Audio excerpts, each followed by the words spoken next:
ஒரு பாடல். திருஞான சம்பந்த பெருமான் திரு ஆலவாயிலே கௌசிகப்பன் ராகம் பைரவியிலே ஒரு 2-3 பாடல்களை நமக்கு இறைவனுடைய அந்த கருணையினை நமக்கு எடுத்து கூறுகிறார். அவன் எப்படிப்பட்ட உருவ திருமேனியை தாங்கியிருக்கிறான், நம்மளால் அறிய முடியுமா முடியாதா என்பது எல்லாம் இந்த பாடல்களிலே நாம் விண்ணப்பம் செய்து அறிந்து கொள்ளுவோம்.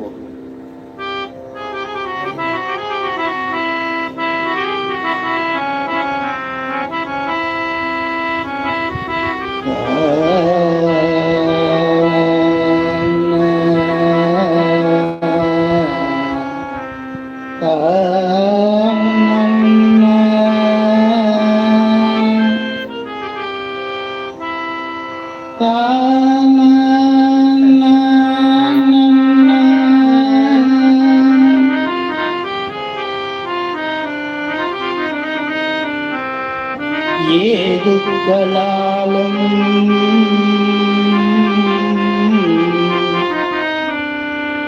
எடுக்க மொழியாலும்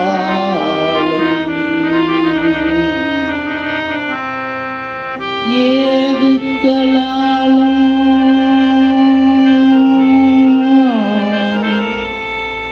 எடுக்க மொழியாலும்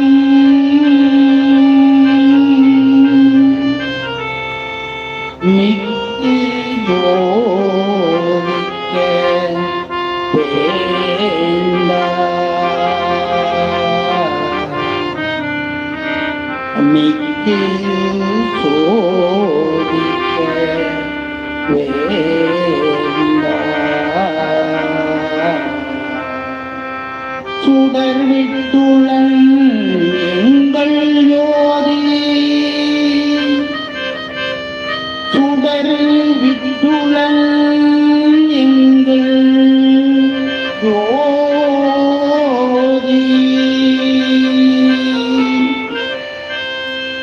மாதுக்க நீங்களுருவி, மாதுக்க நீங்கள் உருவி, மனம் பற்றி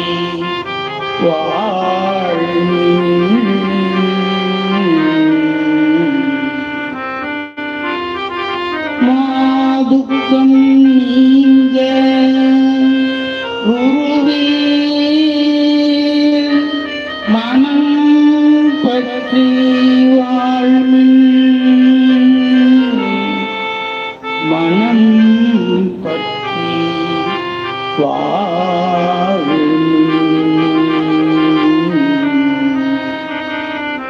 சாதுக்கள் நிக்கி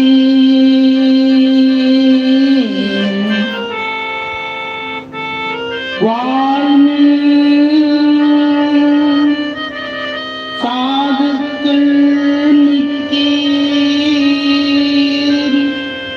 இறகி வந்து சார் மின்களே, இறகி வந்து சார் மின்களே.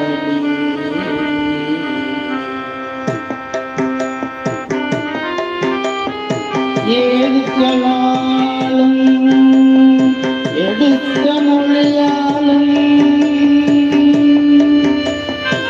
ஏதுக்களாலும் எடுக்க மொழியாலும் மிக்கு சோதிக்க வேண்டாம், மிக்கு சோதிக்க வேண்டாம். சுடர் விட்டுளன் எங்கள் ஜோதி, சுடர் விட்டுளன் எங்கள் ஜோதி,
இந்த பாடலுக்கு பாசுரம் என்று பெயர். திரு ஆலவாயிலே பாண்டிய மன்னனுடைய வெப்பு நோயை தீர்த்து அங்கே இருந்த சமணர்களை எல்லாம் இறைவனுடைய அந்த சைவத்தை பரப்ப வேண்டும் என்பதற்காக மிக்க அறவுரையாகவும் அறிவுரையாகவும் இந்த பாசுரம். இந்த பாடல்ல இறைவனை பற்றி கூறுகின்ற பொழுது இறைவனை அன்பால் வழிபடும் ஞானிகளே, அப்படிப்பட்ட ஞானிகளுக்கு அனுமான பிரமாணத்தாலும், அனுமானம் என்று சொன்னால் ஒரு பொருளை வைத்துக் கொண்டு இன்னொரு பொருளை துணிவது. அதற்கு உதாரணம் என்னவென்று சொன்னால், ஒரு இடத்திலே புகை உண்டு என்று சொன்னால் அதற்கு காரணம் நெருப்பு என்று துணிவது.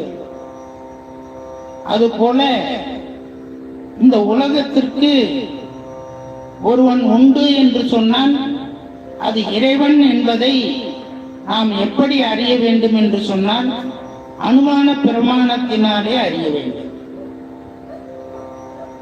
உரை அறிவியலாலும் இறைவனை நாம் அறிய வேண்டும் என்பது அருளாளோடைய வாக்கு. காட்சி பிரமாணத்தினாலே இறைவனை அறிய முடியாது. இப்படி அனுமானத்தினாலும் உரை அளவுகளாலும் இறைவனை நாம் சோதிக்க கூடாது என்பது ஞானசம்பந்தருடைய வாக்கு. அப்படிப்பட்ட இறைவன் ஊனக்கண்ணை கொண்டு நோக்கி புறத்தே ஜோதி வடிவமாகவும் அன்போடு கூடிய அகத்திலே ஞானக்கண் கொண்டு நோக்கி பார்ப்பவர்களுக்கு உள்ளொளியாகவும் விளங்குபவன் தான் இறைவன் என்பதை இந்த பாடலிலே நமக்கு சுட்டிக்காட்டுகிறார். அவனை விரைவிலே வந்து சார்ந்து மனம் ஒன்றி இப்படிப்பட்ட வழிபாட்டுக்களை எல்லாம் நாம் செய்தோம் என்று சொன்னால் இந்த பிறவியிலே நமக்கு வரக்கூடிய இந்த துன்பமானது போக்கி இறைவன் அருளற்ற இன்ப வீட்டினை நமக்கு அளிப்பான் என்பது இந்த ஞானசம்பந்த பெருமானுடைய வாக்கு.